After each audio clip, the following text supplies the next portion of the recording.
Welcome, COMTO family, to another edition of the Chair's Leadership Chat. I'm Tanya Adams, Chair of COMTO's Board of Directors, and this series gives us a personal time with visionary leaders advancing the transportation industry. And today I'm so pleased and honored to welcome a tremendous leader, a colleague, and my friend, Ms. Jannet Walker-Ford, U.S. Advisory and Planning Executive for WSP. In this role, she's responsible for business performance and applying WSP's technical expertise to ensure successful delivery of infrastructure projects across all business lines. Jannet serves on multiple national boards and has received numerous awards, including our very own Women Who Move the Nation. Welcome, Jannet. Thank you very, very much, Madam Chair, and thank you for that just wonderful and gracious introduction. Thrilled to be here with you today. So this is going to be fun for both of us. So tell us about your current role at WSP, the scope and the scale, and all the amazing things that you're doing. Sure, happy to do that. And let me just pause for a moment to talk about how incredibly proud we are of you at WSP and the leadership role that you play with just this incredible organization that we consider family, and that's COMTO. But so, Tanya, you've led in such an extraordinary way over the last few years, and we're really grateful for your opportunity to lead and for creating space for conversations just like this today. Tanya, I really value the work that we do together at WSP. You and I, you as current board chair, me as previous board chair for WTS, and now serving on the APA Executive Committee as Secretary Treasurer. And we've been able to focus on using our seats at the table to strengthen the industry and expand opportunities and lead with intention. So I wanted to call that out first before we begin the conversation. And then I'm certainly happy to answer your question, but this is just such a powerful collaboration and partnership that we have enjoyed and been privileged to have with WSP, with you and your leadership role here, and then leading at COMTO. So at WSP, I serve as the U.S. Business Line Executive, as you mentioned in the introduction, for advisory, which is our management consultancy practice that I'll talk more about in a few minutes, and our U.S. planning practice. And it's at the core of my role, and it's helping us navigate organizational change, as an example, with our clients, our client community.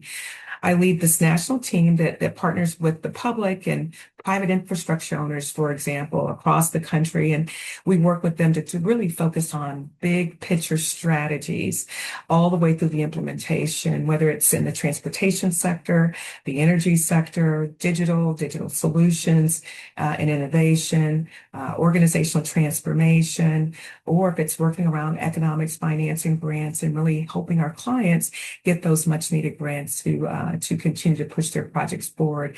At the end of the day, our focus is on helping our clients deliver the outcomes that are resilient, equitable, and built for the future focused as part of the role that I lead.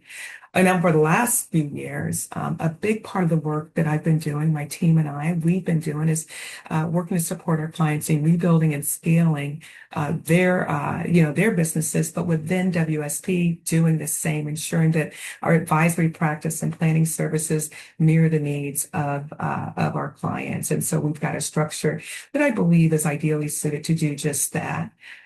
So that's a bit about the background of my role. I say this to you over and over again. I'm not sure when you sleep because you are always up and available.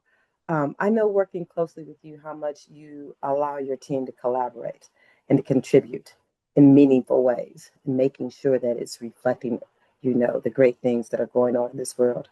That saying, teamwork makes the dream work, is so true with working with you. So you're welcome. We know transportation leaders are often measured on project delivery, safety, efficiency. But how do you ensure people and communities remain at the center of decision making?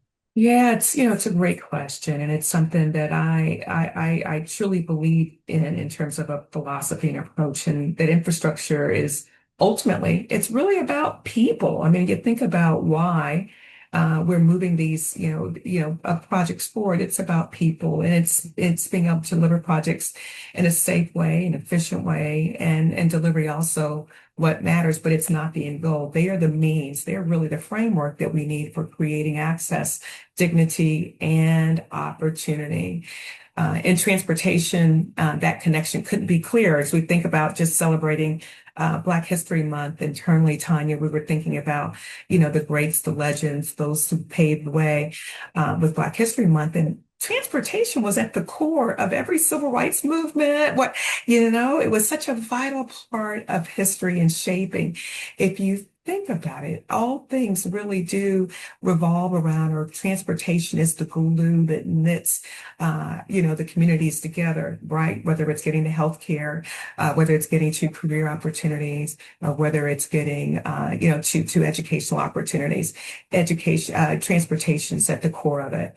And in my career itself, I started the part of the public sector part of my career time, and similar to yours, where I was private sector, then public sector, but it was working at a transit agency in Atlanta, and now we're advising leaders here at WSP. And again, transportation decisions can either open doors or quietly close them, or sometimes they're slams.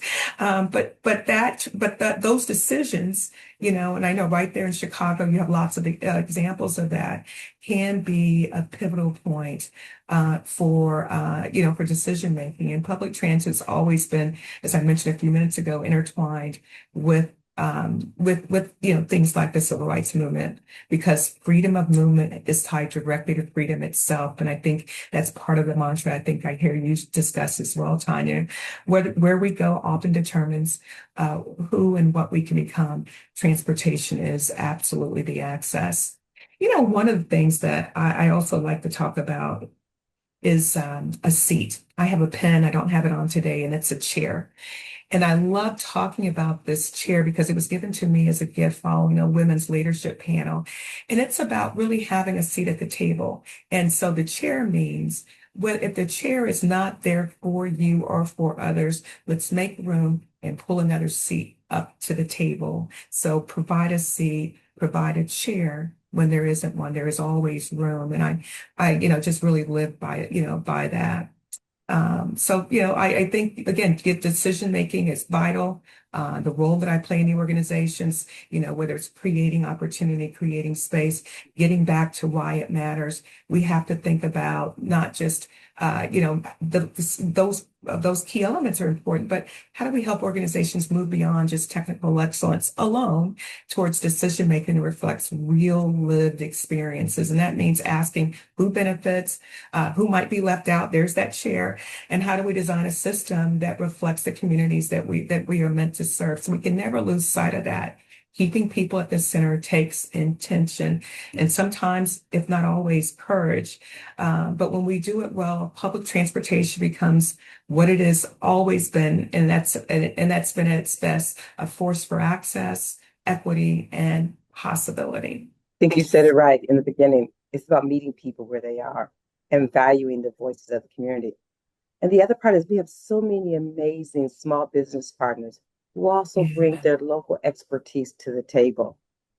And that's yeah, vital to making sure that everyone is included. So, speaking of expertise, your area, you're a trusted mentor to so many. And I've watched you pull chairs up for people to sit at the tables where they need to be. My next question is about your journey. For the next generation of leaders, particularly women, what mindset has been most critical to your success? And what would you encourage them to carry forward? yeah. Another wonderful question, and I very much like your focus, Tanya, and what I'm so proud of as it relates to COMTO's focus. I've always been very passionate about women and girls from a very early part of my career, and probably early part of my age, as you look around and you're looking for those opportunities. And you don't always see a well-rounded representation of girls and women. So I've been, very purpose-driven around that. My background starts with IT. So I'm a recovering CIO by heart, but IT is the core of my foundation. I've been very committed to getting girls involved with IT. So Girls Get IT is an organization that I was involved in when I lived in Georgia. And it was trying to increase not just STEM, but STEM and STEAM, getting girls and women more attracted and interested in those type of careers, which is also how I pivoted with my career, is really getting into technology, changing my major from a poli-sci, a political science major in my first 2 years of undergrad and college, right? Because I knew I could debate up a storm. So I wanted to be, I had every intention of being an attorney. But when I was exposed to the concept of pursuing this is, I'm not going to date myself too much, but but at the time that I started taking my first basic information technology class, if you will, computer sciences class, there weren't a lot of people that looked like us in studying those fields, and certainly not a lot of women. And I had a professor, a white male professor, that encouraged me to, to really think about pursuing this career in technology and computer science. We've called it so many things since then. And he said to me, gosh, I know it's hard to believe now with my Commodore 64 and everyone still going to the library to do their homework and that kind of thing, because everyone didn't have a computer in their home like we do today. I know it's mind-boggling for this generation to think that we didn't have, like we all have multiple computers now on our mobile phones, but you didn't. You went to the library to actually study and use a computer. But he convinced me that if I were courageous enough, there was great opportunities for me as a woman of color, a Black woman, and a woman, if I could just be confident to explore this career, and that it would lead me to still a career in political science or any other industry, which is so true. So since that time, I have been passionate about educating, exposing. IT is my example, but whether it's transportation, which is also what we do today, knowing early on, as young as we can, what those vast opportunities are for young girls has been something, even with my work with WTS, that I've been very passionate about, to say, hey, if they can, particularly now, FaceTime you, text, swipe left, right, all of that, then it's never too early to show role models. So making it purpose-driven is really what it comes out to. And there are plenty of moments, especially early on, that I just discussed, that when you walk into a room that wasn't designed with someone like me or you, Tanya, in mind, and we feel that regularly, right? I have to remember that, and that is why we're going to make a change there. And so it's carried with me as I've gone through my career that that it is my responsibility, I think, to make a difference, so that when I walk into a room, I don't want others, to feel that they have to shrink or that they're only one. We're still too often looking in the room and not seeing a room that reflects broader diversity. I'd say one other thing, Tanya, that I learned throughout my career is that success, when we're thinking about how we talk about our journeys, I'd be curious to hear about your journey as well. It's not always that straight line that, that we used to think about going early into our career. As you move across sectors, you take calculated risk, sometimes moving on to that next role before you feel like you're fully ready. This is really what builds the confidence that we need as we say yes and show up for these emerging opportunities. So these are opportunities. And so I always want to tell leaders, emerging leaders, young people, don't wait for that perfect opportunity to come before you when you feel like you're 100% ready. I don't know that we're ever 100% ready for any role that we go into. We're all, you've got the foundation, the background and experience, and there are pieces of it that are stretched. And so I would always say, be ready for those opportunities, even the hard ones. Growth happens when we stretch ourselves. And so that's really important. I can wrap by saying, and mentorship is really, it's mentorship and sponsorship. Those are people that are in our ear and say, push us to those spaces where we feel that, we may not be that comfortable. We're very comfortable sitting where we are because we got it and we understand and know the position we're in. Taking on a new role or new opportunity sometimes can be uncomfortable. So we've got to get comfortable with being uncomfortable as we're stretching ourselves, being prepared for that role, but stretch ourselves to take on that new responsibility. So those are some of the things I think I would say as it relates to this. And don't be afraid of being the only one. So being the first, like many of us, if not all of us, is important. But the goal is you may be the first, but not the last. And if you can, to me, make sure that as you are, continuing to say you're the first and only, let's not let that be something to get excited about. Let's change it so that there are no more first, and that we've got a room full of folks that deserve to be in the room and at the table. This conversation right here feels like one I had with you a year ago when I was switching over to come under advisory and planning.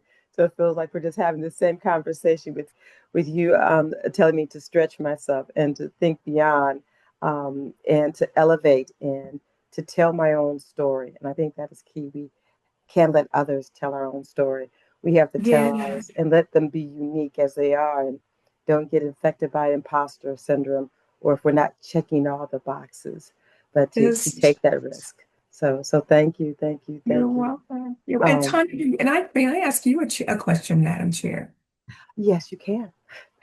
Is there, I've always been so impressed with you and your leadership. Again, to me, but is there a game changer for you or a mentor? I mentioned, the high school professor and changing courses as it related to my career. As you reflect, is there a similar story or a point in time where, whether it was career change or something else? It's interesting. I Most people know I grew up in Peoria, Illinois, because I talk about it being my favorite place. Was part of busing. So this is going to date me. We were the first kids in Peoria bus to another school, and I only had one Black teacher. She was my second grade teacher, and Mrs. Leverett. And unfortunately, my mother died when I was 4, and I don't remember what she looks like. So I always pictured Mrs. Leverett. And Mrs. Leverett is the woman who taught me to sit down, listen, let my voice be heard. And even though she's gone now, it was her. And the fact that she's the only one I ever had, all the way through college as well. But she gave me that foundation of listening and learning from others. So I would have to say her. And second would be my father. He raised 7 kids. He was born in 1917, and he was a truck driver, a Teamsters. So my love for transportation and infrastructure comes from him. He would take us to the airport to watch planes take off. He would take us to the bus station so we can meet people coming in from the bus. In one year, he had us take the train to Chicago. That's all he could afford, and to fly back so we could have those experiences. So just living with him and through his time and his love for transportation has brought me to here. And the other part is every job I've ever had was created for me. So stepping out of not just going the normal path and being, willing to make some turns and go through some bumps and some valleys, but rising up, I would say is my story. And it's organizations like COMTO that I found a place that I fit in that has the same passions I have. It's been a true honor being the chair and being a part of this organization and working with women like you and April and so many more who have been my mentor, sponsor, friend, and sister. So that's me. Well, that's inspirational, Tanya. Thank you for sharing that, and may the memories of your mother that you do have continue to be a blessing. And thank God for people like your teacher and your father. What an inspiration! Thank you. And the Jays. Had to keep that in there. Yes, Got to yes. keep those Jays going. They've been there. So yes. So yeah. So um, I mean, you've been a supporter of organizations, and you've been on so many, boards and associations like COMPTO and and APTA and and the immediate past chair of WTS, and board of directors. I mean, again, I don't know when you sleep with doing all this, and then your own private organizations. Why are organizations like COMTO essential to advancing leadership? Well, let me first start by saying, and also acknowledging April as president and CEO. She's done, in partnership with you as chair, just an extraordinary job with COMTO and the continued growth. You know, when I first joined the transportation industry, COMTO was one of the first organizations that I joined, followed by a couple of others. And COMTO is unique. It is unlike any other organization that I am a part of. So yes, I'll go on the members of board affiliated with others. COMTO is special. COMTO's family. COMTO fills a space that no other organization provides. So I just got to start by just expressing just so much appreciation and love for what COMTO is and stands for, because it is about access. We've been talking about access and opportunity over the last few minutes. And that's exactly what I see. If I had one word that I had to describe COMTO with, it would be access. And access changes lives. It changes the paths that people take to grow and succeed.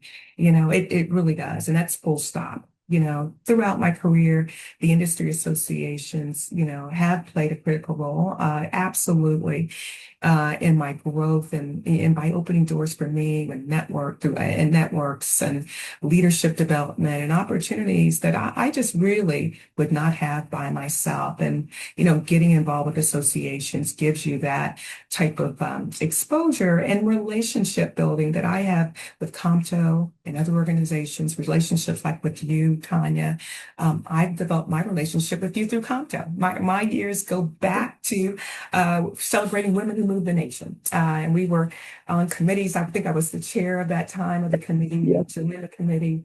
And we go, see, there you go. That intersection, those roads have led to just a wonderful friendship and really industry colleagues that we've become over the years. And I'm grateful for that. So, the organizations, associations create those opportunities, and they also provide a pipeline for growth and development for diverse group of professionals in our industry that is unlike any other as well. And that diversity comes from not just people of color. We bring all people into COMTO, which I'm extremely excited about, because together we're collectively interested and committed to advancing our industry for people, certainly for people of color, as well as it's that pipeline. So I think that that's important. What COMTO also does is it provides a powerful opportunity, as I mentioned before, to relationship build, and that's important. And it's not just about titles, so critical. It also especially makes for the emphasis that COMTO brings on collaboration and preparation. Again, not just representations. It's a space where emerging leaders, and there's a lot of focus there, which I think is, the leadership programs, the mentorship programs are critical, but it's an opportunity for staff that emerging leaders can learn from established leaders. At the highest level, COMTO is able to attract the CEOs of public and private sector so that not only do they get a chance to network together, but it allows for our students, the college students, the high school students also to see what leadership looks like. And so that visibility, that access is really important. The coast system, as we may call it, where people share knowledge, challenge each other, lift as they climb. And I love that, is how people and leaders develop. And that's how this leadership pipeline is built and sustained. COMTO, again, goes back to me very much being part of that. Well, thank you for sharing a bit of your time. I know you have a crazy schedule and sharing your story with us, your authentic story. And as we celebrate Women's History Month, we thank you for being our living history and being such an amazing example for the next generation, I will say, of women leaders and leaders overall. So with that, COMTO family, as always, we hope to leave you with this chat of being inspired and motivated. Join us next time for another great conversation in our Chairs Leadership Chat. But I also want to remind you to register for our 15th annual Women Who Move the Nation Awards and our 55th National Meeting and Training Conference. Please go to comto.org. And until next time, be safe and be well.